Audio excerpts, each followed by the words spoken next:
Hi, I'm Jo Clark, and thanks so much for joining me today. This is the Redefining Midlife podcast, a podcast designed for the 40 plus woman who is determined to challenge society's myths and beliefs around midlife.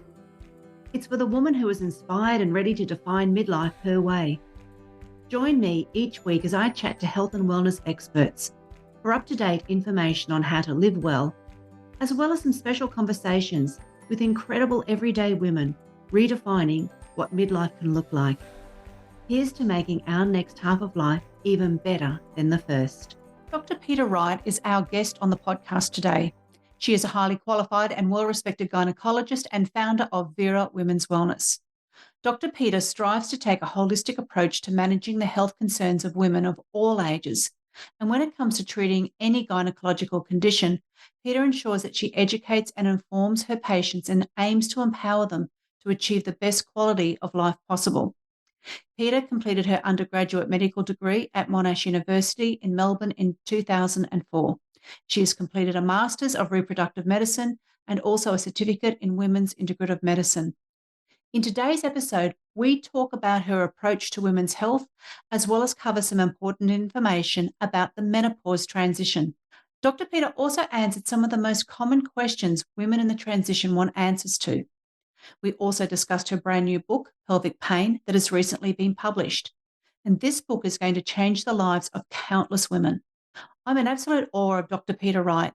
She's a difference maker, and her approach to women's health is so refreshing. This episode is jam-packed with so much helpful information, and we need more women to hear what Dr. Peta shares today. So make sure that you share this episode with the women in your world who would benefit from hearing it. So welcome, Peta.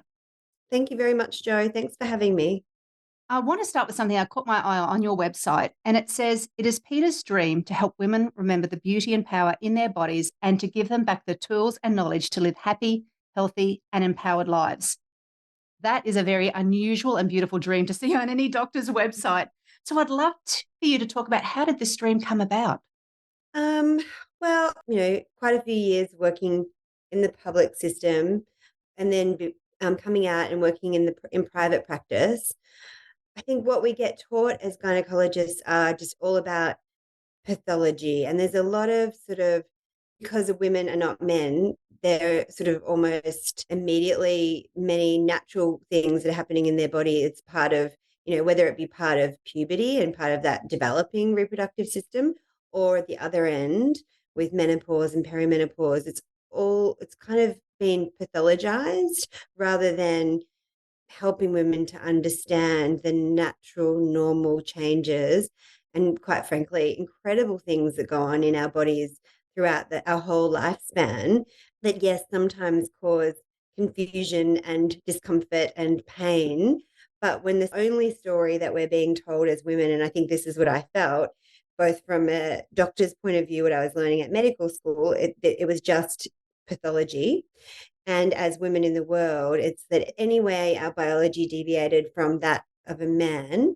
So all of those other messy things, the puberty, the periods, the having babies, the menopause transition, all of that, we don't hear any good stories really about any of it. I think it's all like, from a young girl who has to look at her life and all of those things to come, there's kind of no positive messaging about any of that. And I think actually that puts women into this right from the get-go, before they've even experienced their first period, this sense of fear, of shame, of unworthiness, of pain, that this is what their lot is in life, and none of it is good. And I think then that sets women up for a lot of misunderstanding and confusion. And then, of course, if we don't know and we don't have great education, then that promotes more fear, and our bodies in fear always winds everything up and makes everything worse. So my kind of, because I actually think that women, if all of that conditioning and culture and fear was like all those layers were taken off us, and it's not even just in the lifetime of one woman, it's in the hundreds of years of society that has kind of made women feel other or shameful or crazy or any of those things that are words that are given to women going through any of those transitions. And it's even if we don't consciously know that history, we know it in our bones. We've seeped it in through society. So I just want to start when I see any woman from that very basic place of, you are not, just because you're in a woman's body, you are not broken. You're not unworthy. There's nothing to be ashamed of. And in fact, the wondrous things that go on inside a woman's body is like incredible. Like women were revered thousands of years ago. There was, shrines to goddesses that they were seen as mystical for the things that they could do, for the cyclicity of their bodies and for periods and for how they had a period with the moon and creating life and menopausal women were often feared because of the wisdom that they then possessed. So I just think there's so much reverence we can relearn. And then with that comes this whole other way of looking at our bodies. And then there's wisdom, there's knowledge, and then there's power. And then I think from there, a lot of the pathology or the discomfort, the disease kind of melts away. Does that make sense? It makes a total amount of sense. And for me, it's music to my ears. So do you think all of that negative bias, well, I suppose it's in the medical system and you're a part of that. Are you seeing that changing now? Is there more of an awareness of it, or is it still going to be steeped and take generational changes? Well, I live in a bubble that I've created of my own making, so it's hard to know. And so definitely here and definitely with the women that I see, I think that's changing. I definitely see young women coming through and having a different perception of their bodies and their cycles than what I'll see in older women who, no matter how much I will sometimes try and tell them about the beauty and the wonder of their body, they're just like, nah, I don't want it. I can't, like that. There's a lot that's really entrenched. But I think it's changing amongst younger women. And also I think that the generalized awareness of, because of course the women who are now going into perimenopause and menopause, I guess probably part of the first generation of women who are really speaking about that, who are often at the peak of their power in whatever they're doing in their lives, and they don't want to go quietly into the night. They want to speak about it. They want to work out, hang on, how can we not suffer at this point of our lives, but how can we actually optimize our health and our well-being? And I think that's a big part of the taking of the power back. I don't know if it's changing. I hope it's changing in the medical system at large, but I think more slowly. Do more doctors show interest in what you're doing? Yes, they are. I just got invited to go back to the old hospital that I worked at and run a education session for the junior doctors, which was really great, actually. And we run a summit. Actually, we've only been open for 2 years at Vera, but we had a big Vera Women's Wisdom Summit last year for health practitioners. And it was a fantastic day, and we're doing it again this year in October, but 2 days, trying to sort of incorporate that like cutting edge new medical knowledge, but with that more ancient intuitive wisdom that women already know, and trying to get people to feel that rather than just listen, hear it, take it in. So and we do have quite a lot of interest. So I'm hoping that things like that will help to change things too. Well, that's right. And the thing is, I think that when we stop thinking the medical system is this overarching power that does things to us or tells us what to do with our bodies, and we realize that that system is kind of, I think that it's broken, and I don't think that it's helping in many ways. It doesn't help a lot of things. It's great if you've got cancer, or as women or consumers of healthcare, if you want to say it like that, I think we have to realize that the power really lies within us. So I think rather than waiting for a change to occur in a medical system, I don't think we need to do that. I think that the thing that's encouraging to me is seeing women so curious, so hungry and thirsty for the knowledge about their own bodies, and actually going out there and trying to find communities and other women to talk to about their experiences, and health providers that want to help educate them about all of the options for their bodies, rather than just this is what you have to do and what your only option and what has to be done to you or what's wrong with you.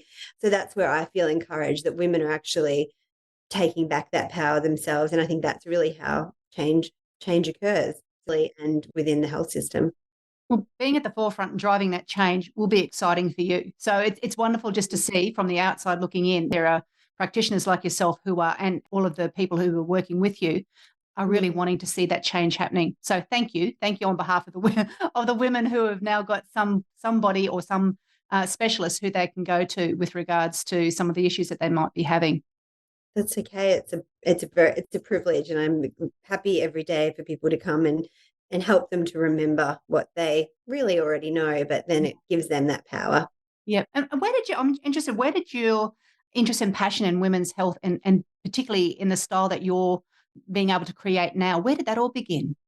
Well, I always enjoyed I got into gynecology through doing obstetrics, so delivering babies, because that's always like an incredible magical thing. And then when I had my baby, so he's 6 now, and my husband's also an obstetrician, so he delivers babies. I rapidly realized that we both couldn't do that because we'd have to have a live-in nanny, and it just wasn't the kind of life I wanted. So I stopped doing obstetrics and just continued doing gynecology and fertility. And I found that when I listened to the women who came to see me, there was a very common thread occurring, like whether they were coming to see me about heavy bleeding or painful periods or fertility problems or menopausal things. There was a real common thread in that they had really limited body literacy or education about what was going on. And I think, hearing women especially tell stories about other medical experiences they'd had, where they might have had, been told that they had, ruptured cysts, and like a lot of fear-based language, when, one example is like a doctor might tell a woman that they have an ovarian cyst that can rupture, and that sounds horrifically scary. But when you then break it down, most ovarian cysts are follicles which contain the egg, and every month we ovulate, or in essence that follicle ruptures and that's ovulation, right? But even that amount of knowledge, many women don't know. It's just all that fear-based language. And so if you can flip it and say, well, actually, here's a scan of your beautiful ovary with a beautiful follicle, and this is going to do exactly what an ovary does, which is ovulate when you're at this stage of your life and release this beautiful golden egg, and along with that comes the making of all that, the hormones that you need for that month, which aren't just about reproduction, but it's also about your brain health and your skin and your heart health and your metabolism and all those other things. Then women are like, oh my God, like my body is pretty amazing. And I think the other thing that I would see time and time again is women who would come for something, and it might be like a period problem. And what I got taught was, yeah, you want to rule out nasty things, obviously, but the treatment of any period problems is just go on the pill without sort of searching for any root cause. And often, like, women don't exist, like their uterus just isn't in a vacuum in the rest of their body. It also exists in the rest of the body, the environment that a woman's in. So, what she's eating, what she's not eating, the amount of stress she's under, chemicals in the environment, exercise, emotions, all of that has an impact on what's happening in the uterus and the ovaries and in the hormones. And when I realized that, I was like, I couldn't get my consult times under, an hour and a bit. And then I could never not see a woman in that totality ever again. And I think that made me so passionate because, firstly, if a woman grows up not loving her body, and we're basically, as I said, we're conditioned to not love our body, then we don't learn about it. We don't look after it because we don't look after something we don't love. And then it's kind of very easy to just be like, well, I just don't want this messiness. Let's just go on the pill. Let's just shut that part of me down. And then what that then tells women is that is bad. That is awful. And it's this sort of war that goes on within women's bodies. And I just hated seeing that. And if a woman wanted to choose the pill or any other kind of thing because she really thought, yes, this is the right thing for me because I've got all of the knowledge and I know how it's going to work. I know the potential side effects, risks. That's a completely different story to this is your only option. Your bodily functions are messy and bad and too hard to deal with. And we don't really care about what's actually going on underneath. So just do this. And so I think that's where the passion came.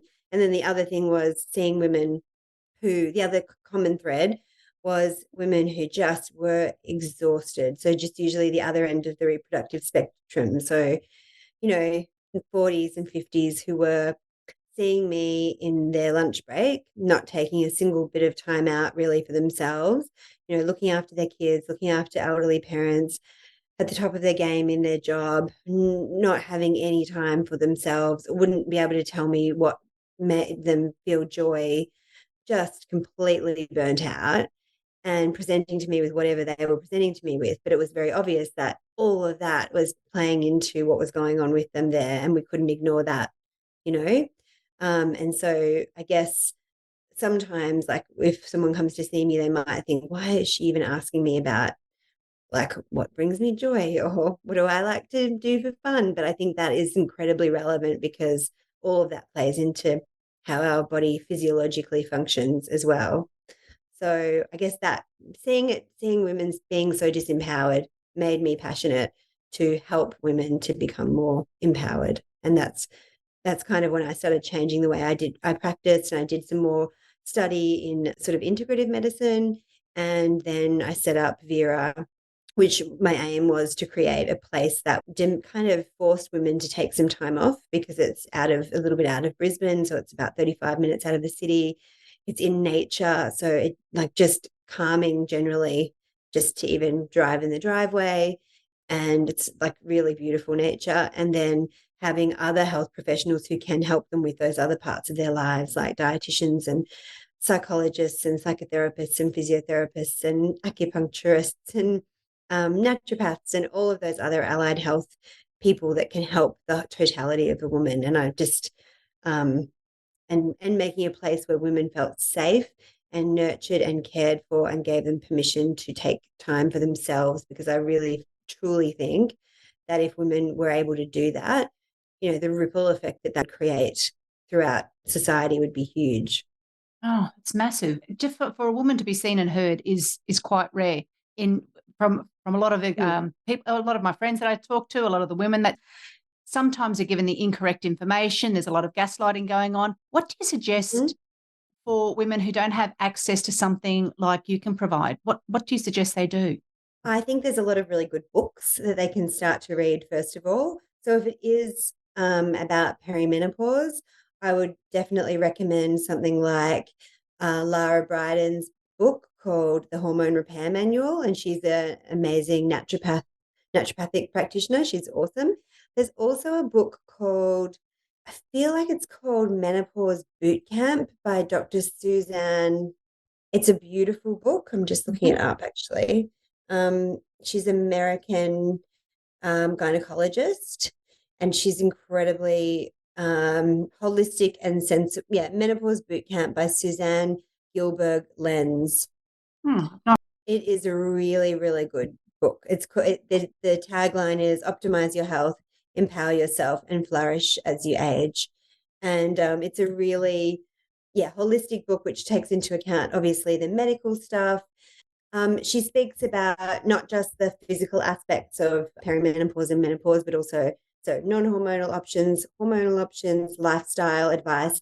And the thing that I think is missing from a lot of discussion in the perimenopause, menopause space is that spiritual aspect of what's going on.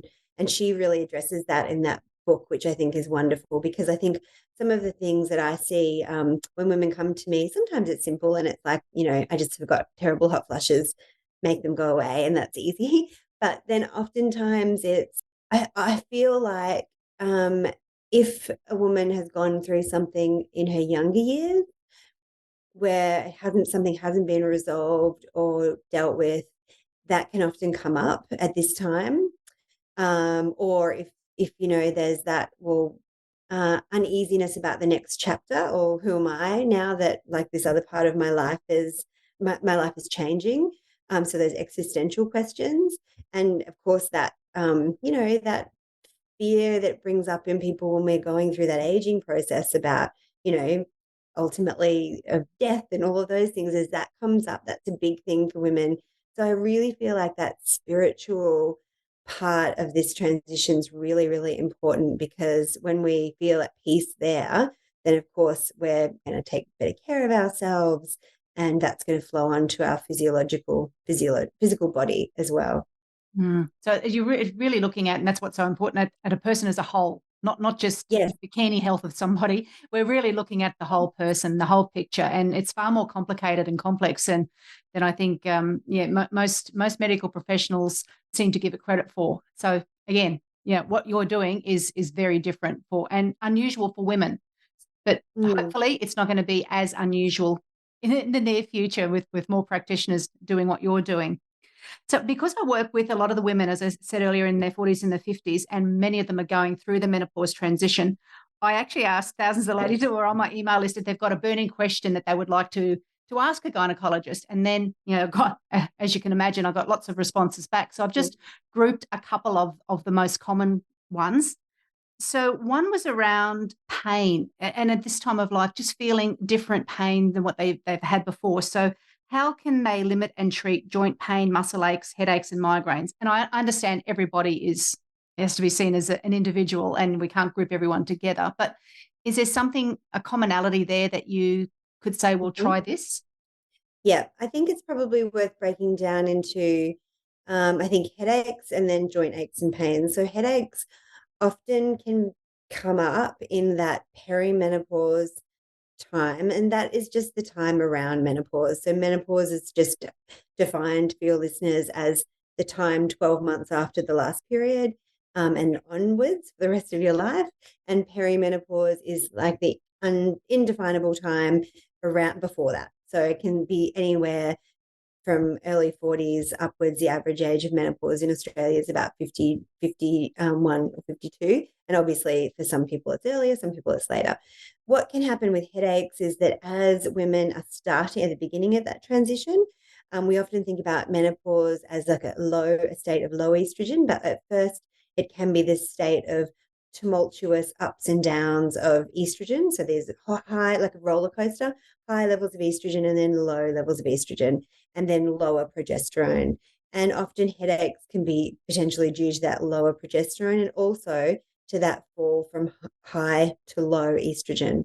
So there are a few ways of treating that if that's happening at that time. And of course, it's individual and you've got to tease out what's exactly happening. But for those women, sometimes if it's like a premenstrual headache or migraine, sometimes I use like a little bit of bioidentical patch or gel for those days before the period, just to sort of stop it from going like this and making it more of a gentle fall, like you've got a parachute. And that can often really help women. Sometimes progesterone and magnesium can be helpful for headaches and migraines that are hormonal. And sometimes for women who really, who none of that works for, and they're just getting real cyclical headaches, say after ovulation or pre-period, some women do really well with something that turns off the cycle for a short period of time that then brings that estrogen level down. And that might be a low dose pill, or it might be a progestin only pill like Slinda or something like that. And then you can add a little bit of bioidentical estrogen on the top. So those are the things that I would do for that, as well as staying hydrated, remembering the impact that neck and shoulder and musculature can have on headaches. So seeing a good physio, getting a massage every now and then, making sure, you're not looking at your phone like this all the time. And they're the main things with headaches. Joint aches and pains definitely increase around perimenopause, and it can be a few reasons why. Firstly, the hormonal changes, so lack of estrogen and testosterone usually. So both of those two factors can lead to more joint pain. So for women who are wanting to use hormone therapy, using some estrogen and particularly some bioidentical testosterone, although it's an off-label use of testosterone, that can actually be really helpful, I've found. And of course, when we're replacing testosterone, we're aiming to keep testosterone levels in the normal range for women. We're not aiming to go up into the male range, so the upper limit of normal. And you want to have your levels tested every few months to make sure you're not being over replaced. But that can be really helpful, as well as, the effects of aging and, joint problems can be due to things like osteoarthritis and other things. And keeping on moving is really important because, of course, there's obviously multi factors going on at once. We may stop moving as much during midlife because of all these things that are going on, because we're super busy with other things. But when we stop moving, that usually means that we feel more stiff and sore. And even just, I was talking to a patient yesterday who had some trouble with just the motivation to get up and do exercise. And she had a lot of aches and pains and joint problems. And when she started, she said, even just starting, I'm feeling a lot better just by doing a bit more physical activity. So those are some of the easy, simple things I would say for that. Okay, thanks so much. And the second one is around emotions. And again, I'm assuming that's it's just because of the free falling we've got of the hormones. But some of the questions were like, how can I survive this time of life without losing control of my emotions? How can I stop feeling so angry? Will I ever become happy again? Is that all just simply we can answer that with the changing of the progesterone lowering and then the estrogen being the wildly fluctuating roller coaster? Partly. I always say there's always the biological and then there's also always the psychosocial. So yes, definitely hormones have an effect on our brains. As women, like one of the things I would love to just like, it's insane. Okay, if anyone's seen a graph of the menstrual cycle and the hormones, our hormones change throughout the cycle, throughout the month. And these hormones, estrogen, progesterone, testosterone, all affect our brain. It seems like only in the last few years are people even studying that, or that information is becoming more widely known. So if we just think for 1 minute, how can we think and expect women to be exactly the same, even if we didn't take into account anything else that was going on in our lives?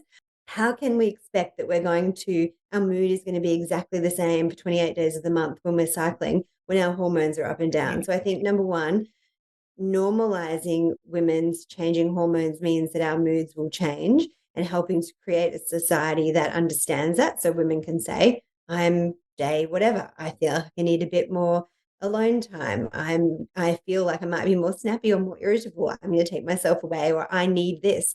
So I think that's important. And also women are conditioned to not ask for what they need. They're conditioned to just do what everybody else, what makes everybody else happy. And at the end of the day, humans can only manage doing that for so long.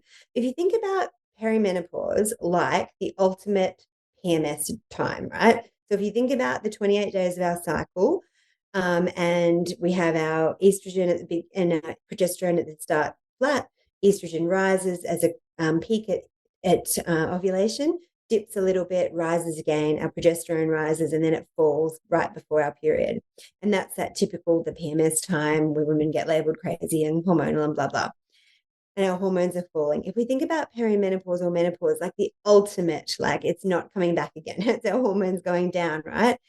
There's that. But if we'd had to hold it all together, try and act normal, like, try and be level like a man for our whole of our lives, put our needs last, it's no wonder, aside from the hormonal bit, but it's no wonder that we are angry. It's no wonder that we're irritable. It's no wonder that we're emotional. It's no wonder that we're going to lose it or think, what the hell is here for us? So I think some of like hearing those questions that were, how can I stop crying? How can I stop myself being angry? How can I stop myself feeling an emotion? I think sometimes I'd like to reframe that for women and say, what would it be like if you actually did allow yourself to feel an emotion? Perhaps it's all coming out in a really huge way because for the whole rest of your life, it's never been acceptable to be able to feel those emotions. And what would it be like for you to be able to experience and feel those emotions and express them in a safe way now? What would it be like to have your own needs met? What would it be like for you to say, this is what I enjoy and not feel guilty about it?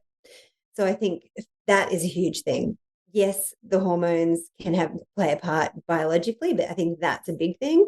So yes, lack of estrogen decreases serotonin in the brain. And so estrogen is amazing for the brain. Like it's, I've seen women who've been so depressed that they've been in an inpatient psych unit having every medication except for estrogen known to man and electroconvulsive therapy and still not getting any better until we gave her estrogen, until she came to see me and we gave her estrogen and she was out of there within a week. So it has an incredibly neuroprotective effect. In saying that, not everybody is that sensitive to it. So not everyone needs to replace estrogen. progesterone has a different effect on the brain. It calms our brain, so it increases something called GABA in the brain. So that's why often many women might have trouble with sleep or anxiety and things like that crop up. So so again, it's not, the answer isn't just replace all the hormones back again. For some women, yes, that is the answer, and it can be really life-saving. But for other women, it is, let's look at what else is going on that might need to come through, and how can, for example, the other thing I like about having this perimenopausal or menopausal time to kind of come in and do a stock take. What is serving you? What is not serving you anymore? Because, I'm going to think about the woman I saw the other day again, who was 50 with the joint pain. We didn't use any hormones for her, but we just talked about her life where she was completely burnt out in a job she hated, not getting very much in terms of human contact and support and co-regulation. It wasn't doing anything she loved. And we just talked about that. And when she came back for the second appointment, after we changed a few little lifestyle things, and she had lost weight, she decided to change her job. She was going to the gym again. She had less pain because she was moving. And it was just that time for a check-in. What is not working? What do I want for the next bit of my life? And I think just if you're just in existential angst, that creates a whole lot of those feelings wanting to explode, or that anxiety on the inside. So that's why it's so important to think about the whole of the person rather than just the hormones. That's right. It's an incredibly complicated and complex time of a woman's life. So there are many facets to that answer. One that might be far more clear cut is many women are on the pill or have a Mirena. So is there an age when women should stop? Again, knowing that perimenopause it's a continuum and it's different for every woman. Is there an age when a woman should stop using a Mirena or stop taking a pill? And does it have any effect on menopause? Neither of them have an effect directly, say, for example, on the timing of menopause. Some women are asked that, if I'm on the pill, will it stop menopause from happening? Menopause is just the process of the ovaries, of the eggs the follicles in the egg no longer making estrogen, or no longer being receptive to the brain signaling. And that our eggs have a use by date. They're like a carton of milk. So that happens no matter what, whether you're on the pill or not. But of course, if you're on the pill, you're getting the hormones that the ovaries make in the synthetic fashion. So you may not have any of those symptoms until you go off the pill. The pill is generally pretty acceptable up until the age of 50 for a woman, if she doesn't have any other risk factors for blood clots, like smoking or being overweight or high blood pressure. Because of the amount of hormones in the pill and the kind, it does can increase the risk of blood clots. So there are safer things to be on than the pill. But if someone is wanting to be on it for contraception, which is valid up until that time, that would be fine. And after 50, I would say, see your doctor and think about, if you're wanting to stay on hormones, choose an option that has a lower dose of hormones, or more bioidentical hormones that don't have, or a transdermal approach that don't have the blood clot risk.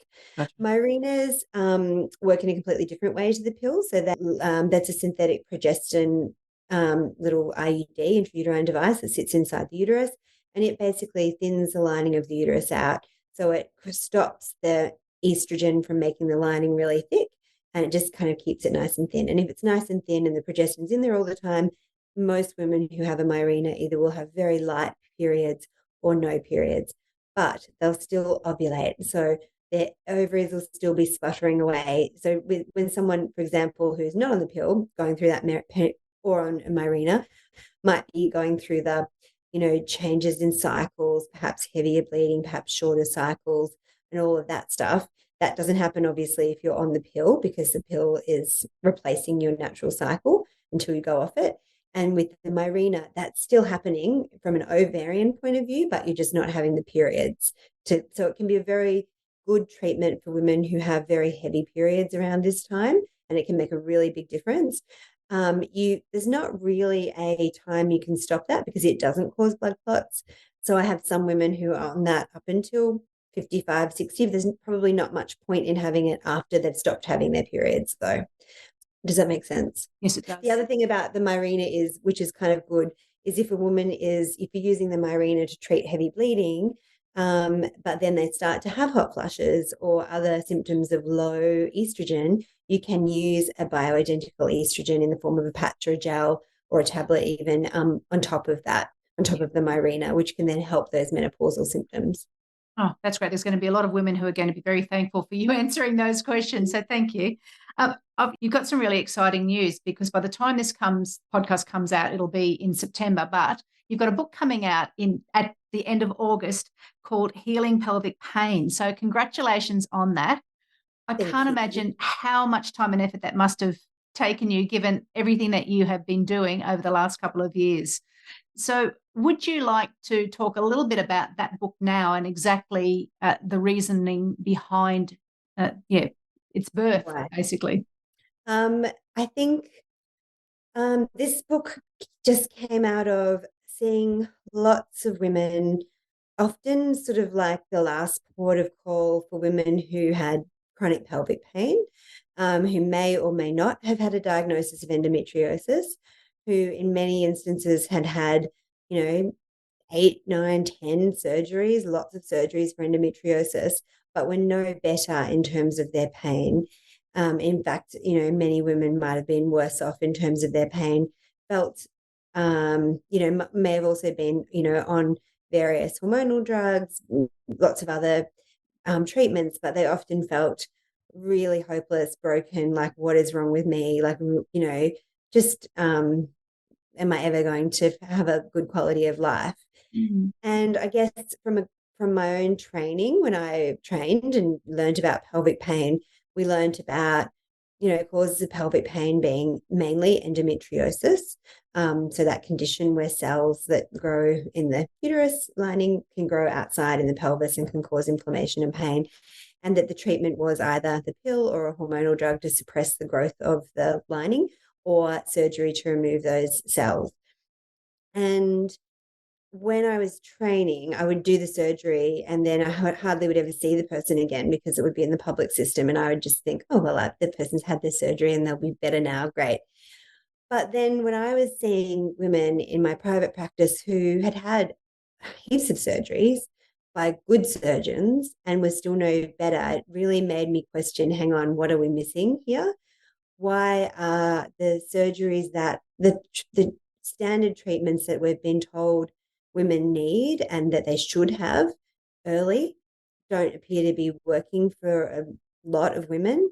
And then there's also this group of women, large group of women, in fact, up to 30 to 50% of women who have persistent pelvic pain or bad period pain will have a laparoscopy or a keyhole surgery for that pain and not have any endometriosis found. So 30 to 50%. Wow. So it was this case of these two groups of people. So there's one group who had endometriosis, and there is a lot of attention on endometriosis, as there rightly should be on this as a problem, but it was like endometriosis is the problem.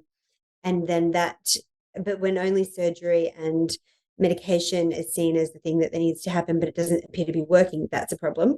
And then the other thing is, what about the women who don't have endometriosis? Where does that leave them? And so these are the women that I was seeing, and I was noticing some similarities with all of them, whether or not they had endometriosis or they didn't have endometriosis. And those similarities were in the way their nervous system was functioning. And it can be a bit of a chicken and an egg situation. Obviously, if you have chronic pain and your quality of life is impaired, your nervous system is going to be more fight or flight or freeze, and that can then promote chronic pain, as well as exposure to pain promotes more pain. But I was seeing that because I take really comprehensive histories to try and understand all of the things that are going on in a woman's life, I discovered that a really high percentage of the women that I was seeing had significant histories of trauma, or, unresolved trauma from their past, their childhood, or persistent stress that was also contributing, I think, to their pain. And there's a lot of information and a lot of research and evidence out there that suggests that, but it was a huge part of the puzzle that was missing. And so if all women are being taught about pain is that they need to have surgery that doesn't appear to be working, and then I went all into that and was like, oh God, the research actually on this doesn't doesn't bode well for the efficacy of this as an approach.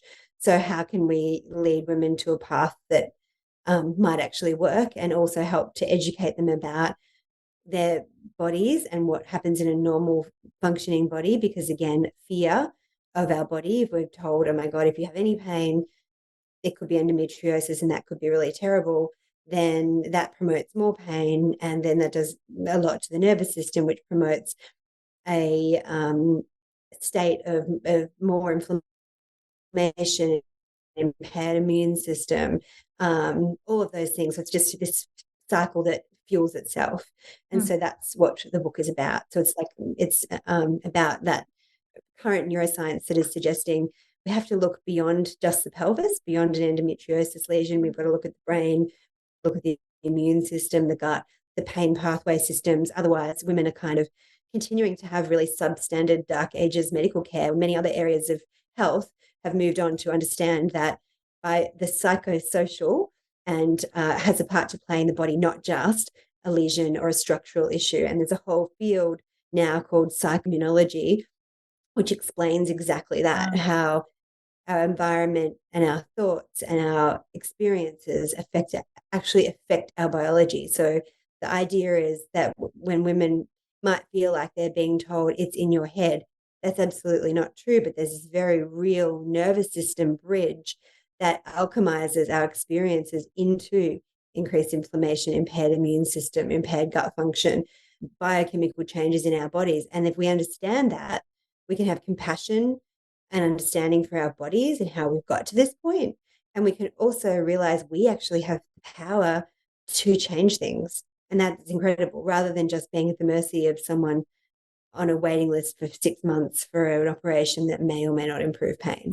So did you know a lot of this? You had a bit of a general idea that there was something more to it, but did you realize just how big this was before you started your book? Or was it as you started to research more, you go, oh my God, look at all this research in this area that we don't know about?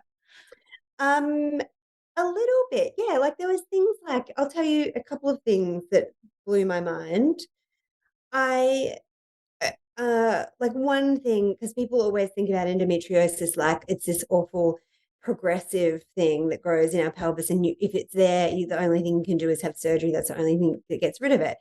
But the studies that have been done, they're not really done anymore. There are a couple actually underway, but where they looked inside some women's pelvises with the camera, saw the endometriosis, and then looked again in 6 months later. So they went back and looked again. They found, so they did a study where they gave half of the people a synthetic progestin, like the pill, and half of the people nothing, like they gave them a placebo. And they wanted to see how, how much that medication helped to regress the endo. They actually found that in both groups, the endometriosis completely resolved in like 44% of cases. But I think even the placebo group was like 45% and the progestin group was 44%. Wow. So that, and there's many other studies that show that too. So really like the amount of endometriosis that either regresses or stays the same is like 70%, with only like 30% getting worse.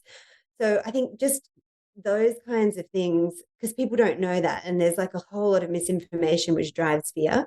But I found that really interesting. And then the other thing was when I went down into the trauma mind body kind of field, and there's so much work being done. It's a bit of an explosion of work now in that space.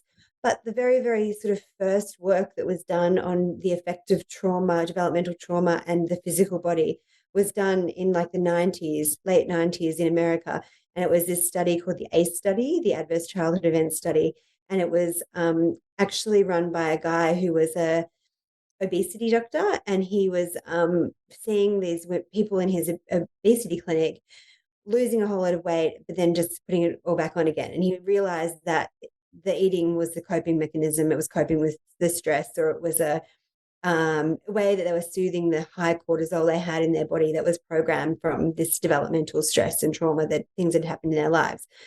So he studied this, and then he wrote this beautiful kind of editorial when he presented the findings, which really showed that there was a big, huge correlation between the amount of adverse childhood events and the extent of physical illness in adult life, you know, from things that you might expect, like substance abuse and mental illness, to things like cardiovascular disease, respiratory disease, autoimmune disease, cancer, pain, all these things. And he just spoke in this beautiful letter, and I was reading it almost crying, thinking this was before I was at medical school. These findings were there, and I didn't get taught any of that.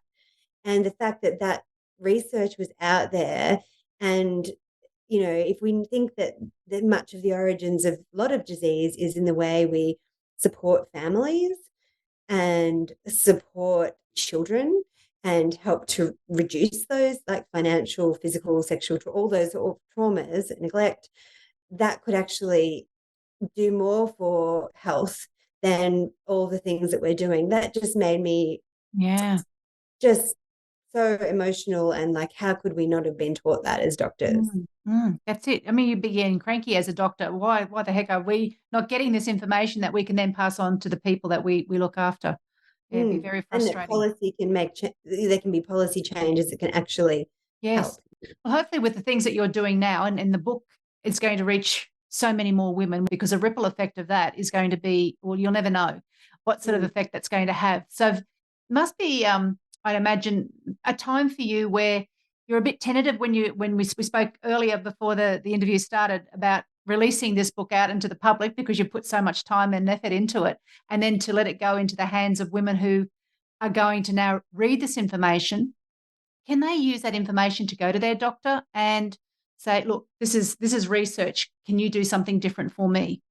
Yeah, absolutely. And I think a lot of it is about giving women the tools to figure out what are the pieces of the puzzle in their pain story. Because if they can name each little piece, then they can have a guide as to what to do about that piece. And when you can name something, again, automatically the fear goes away and or gets reduced. And like, there's so much evidence that just understanding about pain, how pain works, especially chronic pain, helps to diminish pain. So like, just that, explaining that in the book should help women, and then explaining all of the different options and having them be able to take that into so if they're going to have surgery, to take it in and say, can you tell me all the facts about surgery? What are my alternatives? What are the other things I could do in addition, or while I'm waiting, or instead of? What are the things I could do instead of surgery, you know? And it just gives them the power, because I think there was also a lot of misinformation online, I think, too, that really drives the fear, which drives pain. So I'm hoping that it dispels that. And look, it's not going to be for everybody, and it may not be your story. But my aim is that there might be some people for whom, and I guess my experience is that there are a lot of people that I see where this standard approach hasn't really helped. Yeah. So it's for those people. And if you can take something from it, if one person can take something from it, then to me, that's a good thing. Absolutely. No, well done on being able to have that book to give to others, because it is very empowering for women to have information that they've never had before, to then feel as though they can go to their doctor and just have a bit more of an open discussion, having that context that you give in that book. So just a couple of quick questions to wrap up our chat, and I'll make sure all of the links to you and your work, the book and so forth, are going to be in the show notes for women to go straight to. Is there a woman who has been a role model for you, or women? Yes, I would say, I think I would say two people, and both of them are not medical. One, I would say my own mother, who is incredibly community-minded, very driven. She was a principal of a school and a teacher, and very in a small town, and very driven to help all of the people around her. So very compassionate and very big-hearted, but also put everybody else ahead of her until forever. And so I can see the effect, the toll that had on her. So I think I hold her compassion, and also the not wanting to run myself into the ground in two things, but she's very inspiring. And then the other person I would say is an author who's called Glennon Doyle. Do you know Glennon Doyle? Yeah.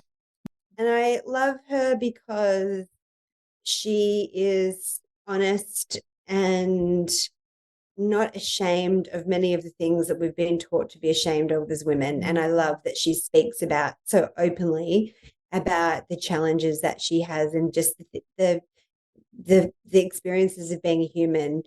And I think that that's really beautiful, because I think the more vulnerability and more honesty and more just like, let's all just be humans together rather than anything else, the better. And I really think I find her inspiring and brave. No, so do I. And I loved her book Untamed, because that was when it came out. I don't know how many times I read it, and I gave away probably 10 or so copies to different people, because it was just such an incredible book. Yeah. She's very wholehearted, and I like that. You don't have to be perfect, and that's not the point. And perfection's actually so toxic and horrible. But that being wholehearted and real and messy, and I think that's what we really all are as humans. Absolutely. Yep. Peta, for our wrap-up question, if you could look into the future, what do you hope 80-year-old Peta will say about current-day Peta? That she was brave enough to do the things that scared her, even though it was scary, and because it was important. Well, thank you so much, Peta, for all the work that you do, for the book that you've just released. It's going to help goodness knows how many women. And thank you for coming on today and sharing your knowledge and your wisdom with us all. Truly appreciate it. Thank you, Jo. Thanks very much for having me. I really appreciate it. Pleasure. Thanks so much for listening and sharing your time with me today. I'd love you to hit subscribe on Apple Podcast or your favourite podcast app and leave a 5-star rating and review. To keep spreading these empowering messages, please share this podcast with other incredible midlife women in your world. On socials, you can find me on Instagram and Pinterest at Jo Clark Coaching. I'd also like to invite you to join my private Facebook group, Women's Wellness Collective. You can also head to my website at joclarkcoaching.com for more information.